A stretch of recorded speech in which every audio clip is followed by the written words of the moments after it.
Ladies and gentlemen, welcome back once again to Holy Plot. Hello, we're back at it again. Look at them, they're together. I'm over here. Whatever, it's fine. I'm already over it, honestly. But we're talking about Scavengers Reign once again. We had another batch of episodes drop very late last night. But at least, at least it's a good show. At least we're not staying up to watch. They could release these at 6 p.m. They could release these at 6 p.m. They release these so late you feel as confused and disoriented as the characters. Did you jest? But I was up at like 5 a.m. watching this. And I was super confused. I was watching this on a plane. There was like a point where like I fell asleep and woke back up. I had no idea what was going on. I went back and watched it, but I was like, oh my gosh, this show is actually confusing right now. Let's talk about it. Yeah. So I thought this was a significant step up from the week before. Yes, I did too. The first 3 episodes were like a fun little frolic, kind of getting used to the vibe. Things were like starting to happen, and these 3 were like fully plot driven. Wholly plot driven? I thought it. Okay, I that wasn't even intentional. They were fully plot driven. They had like very good. All the characters instantly became all interesting in my opinion. Mm-hmm. Dude, I love this. This was.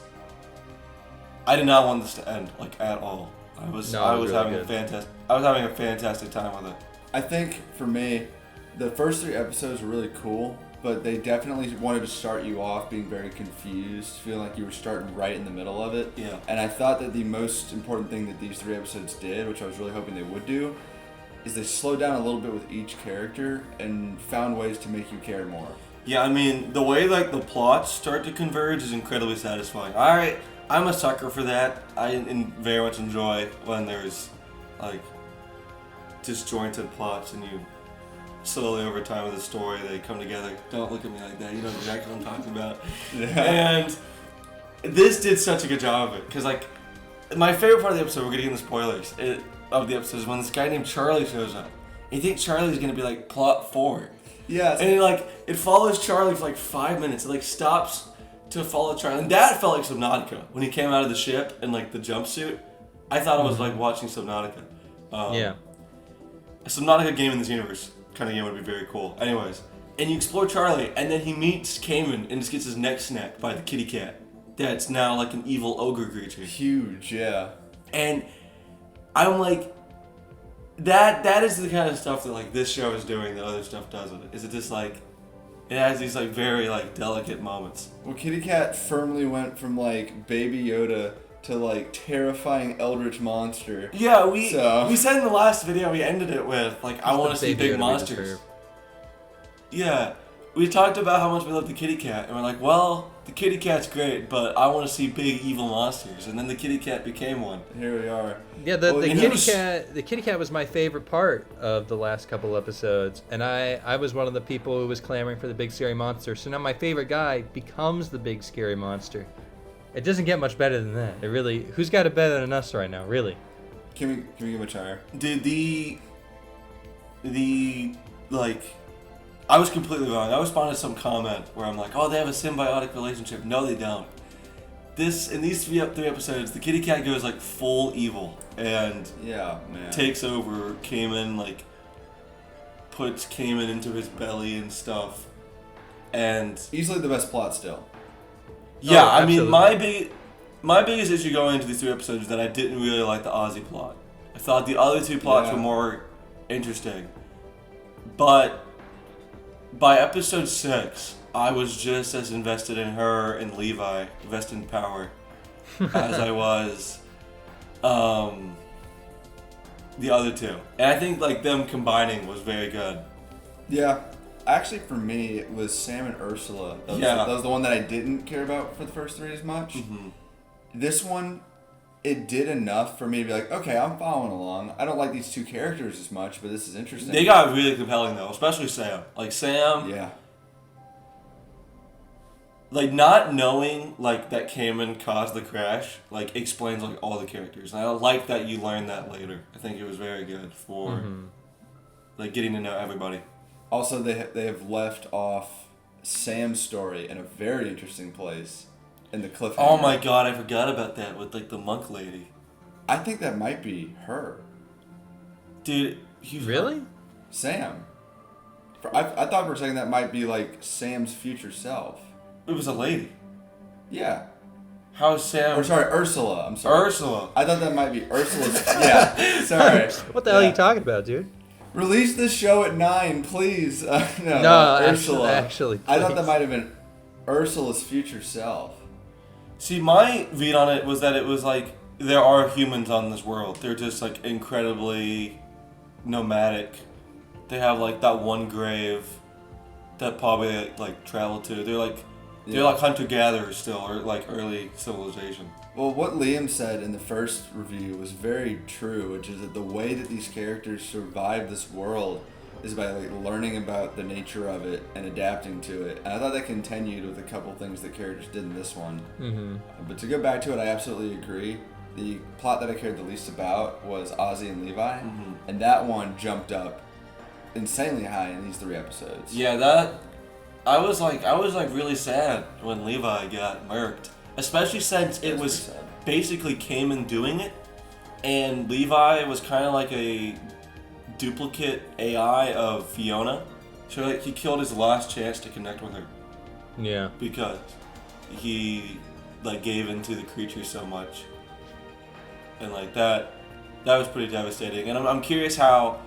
I think it's going to be very compelling when Ozzy finally gets Cayman, or when they get Cayman out of the creature, and they think Cayman has just been like a homicidal maniac and have like no idea that he's been like a victim of this creature thing. And I mean, to be fair, he did contribute to the problem, like going on a hunting spree for it. Yeah. But I think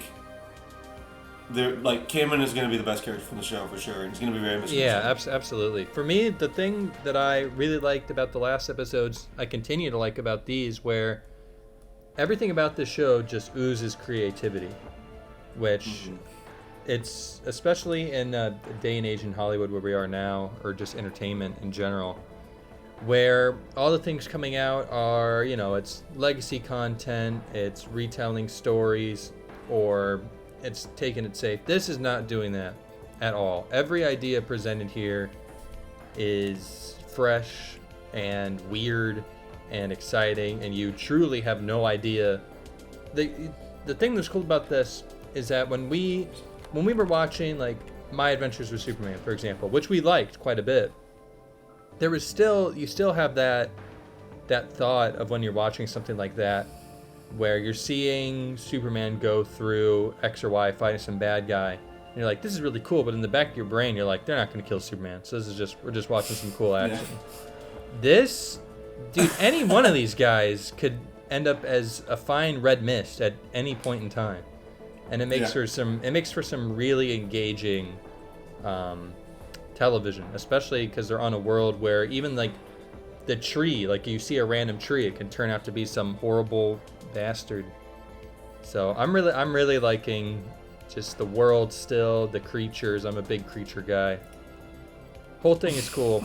Whole thing's very cool, very creative, and I want to see more. Yeah, my final thoughts on it are also I appreciated the Demeter flashbacks. I appreciated seeing a little bit before the crash. I thought that was very needed to get you a bit more grounded in the characters. Like, I really liked the confusion of the start. That was fun, but I'm glad that we got a little bit more oriented in like narrative stuff with these. Yeah, I think you guys kind of thought I was comparing it to The Last of Us, which I probably subconsciously was, but this kind of reminds me of like a Stranger Things season, where it's like the plots are very disconnected, but like they're affecting each other like in real time. And I thought that definitely, like, as the plot started to converge, I was getting really invested, because like my big like disconnect is like two of the plots would feel really connected at any given time, regardless of which two, and then one of them would kind of just feel like dropped off. But now all 3 of them were basically like all together. I'm glad they did not wait too long for them to start converging in like the last batch of 3. I'm glad that we're just kind of getting there now. Yeah, and there's 12 episodes of this, so we're only halfway there, and I am loving it. This is honestly probably one of my favorite things of the year so far. Yeah, very good for just animation in general, especially over here right now, and in the streaming age, and adult animation. This, and I know there's a couple other shows apparently right now, kind of just popped up out of nowhere for original kind of adult-aimed animated stuff. So I hope this show does well. I hope it gets an audience, and we'll just have to see. Liam. Change their That podcast. was really funny. I'm sorry. Yeah, ditto. I mean, everything I just said about the creativity, the excitement of truly not knowing what's going to become of these characters, and the fact that at any given point, it feels like this is the kind of show where really anything can happen, and that's a rare thing. So I'm probably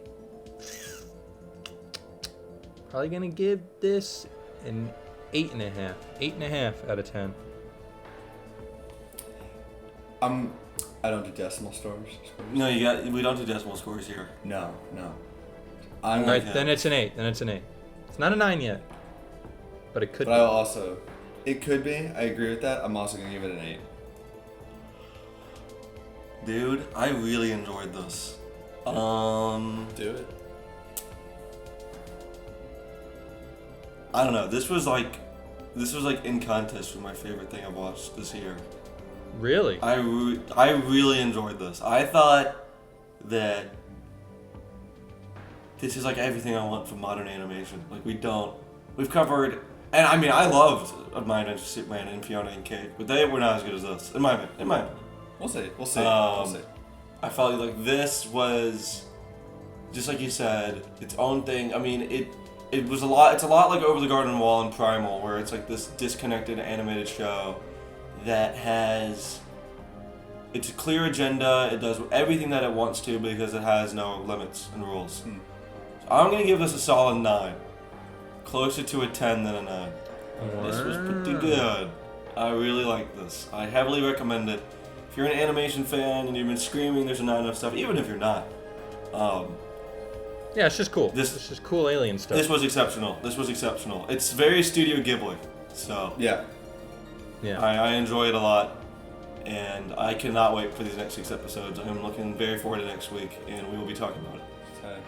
Well, unless there is anything else, this has been Holy Plot. We are still Liam, Jacob, and James, or what's left of them after staying up till like 4 in the morning. Thank you very, very much for watching. Please remember to like, comment, and subscribe. Get out of here, you little scamp. Get out of here. Shoo.